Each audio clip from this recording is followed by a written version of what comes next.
Today I am presenting the topic on the dynamic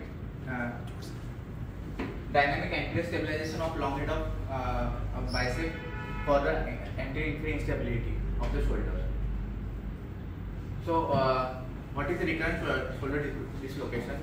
Normally, when there is a labrum is here at the range of 3 o'clock position to 6 o'clock position, which most common cause of the recurrent shoulder dislocation. The primary etiology is mainly because of the primary labrum tear. Second cause may be because of labrum with there is a Hill-Sachs lesions, or third is there is a bony labrum tear or bony pancreas is there with the glenoid loss. Then we have treatment option for each of the condition. Like for a simple pancreas lesion, we can go for the simple pancreas repair, arthroscopic pancreas repair. If there is any Hill-Sachs lesion, so we can go with the pancreas with the remplissage, or if bony pancreas is present, so we need to do any bony procedure or stabilization procedure. It's called a lateral jet. We can do is open or arthroscopically also. So every procedure is each and every has a complications. So what is the first we will see what is the pancreas lesion. The pancreas lesion are injurious to the anterior inferior labrum, mainly at 3 o'clock to 6 o'clock position of the labrum, which is the most common cause of the recurrent shoulder dislocations. Then this injury mainly commonly associated with the Hill-Sachs lesions. The dislocation of shoulder joint can damage the connective tissue around the glenoid labrum also. It can bring the damage to the connective tissue of the labrum and capsule, usually associated with the poor construction of the middle glenohumeral ligament. The injury is more common in practicing volleyball, football, tennis player or handball player with the overhead activities. So in pancreas repair, we will reattach the labrum to the reattach the torn labrum to the normal position with some anchors or something. But there is a failure rate. Recurrence rate can be around the 67% is there in literature showing. So we need to do a supplementary with the other protective procedures. When traditionally arthroscopic pancreas repair is not possible due to the severe capsular deficiency or severe labrum defect, we need to do some capsular shift or some sling to protect our repair. So in Hill-Sachs lesions, it is an osseous defect of the dent on the posterior superior inferior posterior lateral humeral head that associated with the anterior instability and dislocation of the glenohumeral joints.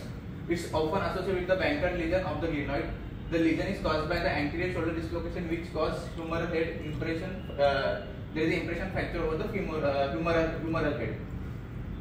The posterior lateral aspect of the humeral head impact on the anterior glenoid in a dislocation position, causing the shoulder instability.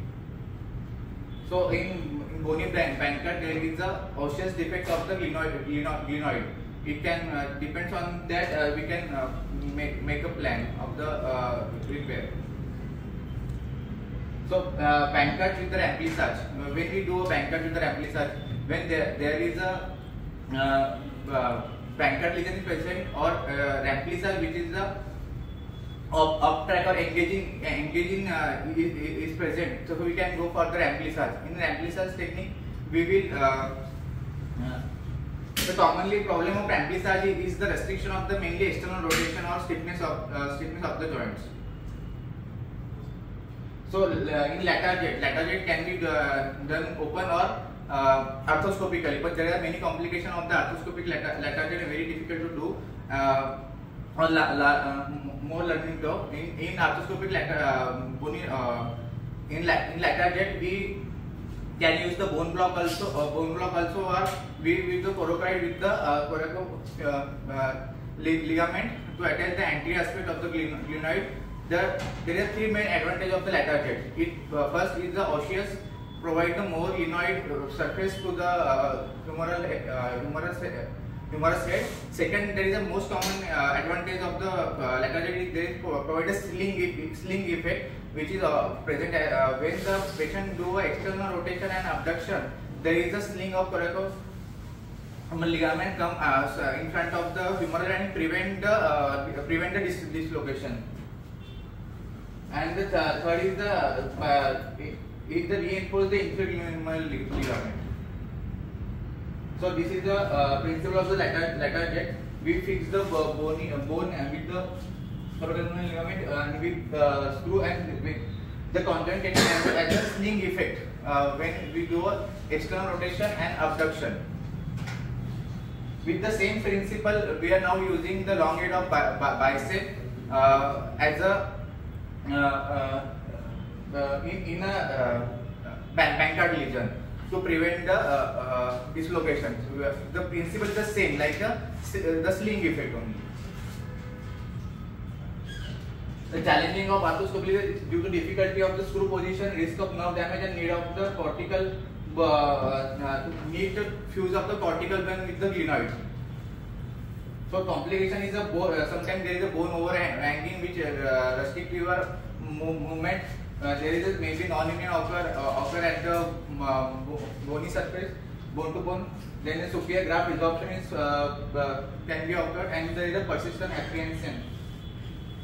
So the purpose of this technique is transfer of long head of bicep to the anterior glenoid margin, therefore creating a sling effect by using the conservative techniques. So indication is mainly the anterior-inferior glenohumeral instability with limited bone defect, less than 20% or 25%, associated with the slap tear or in overhead athlete and throwers. So its contraindication is if there is a greater bony defect, presence of long head of bicep lesion and spontaneous rupture, and the previously tenotomy or tenodesis of the long head of bicep. These are contraindications. So advantage of this technique is important in sling effect to the Bankart repair, safe and easier, less invasive than the arthroscopic lateral jet, reduce the risk of the neurological damage due to the screw traction or graft avoid nerve dissection, less risk of graft overhanging, no resorption, no non-union, and pectoralis major remain intact, which will avoid the scapular dyskinesia. So disadvantage of this technique is the potential sling effect due to the long head of bicep tendon diameter which is smaller than that of the conjoint tendon. The risk of bicep pain and change in arm shape does not involve the bony reconstruction, and indication remain to be determined. Conclusion: it will be provide a promising alternative to the surgical treatment for the anterior-inferior glenohumeral instability.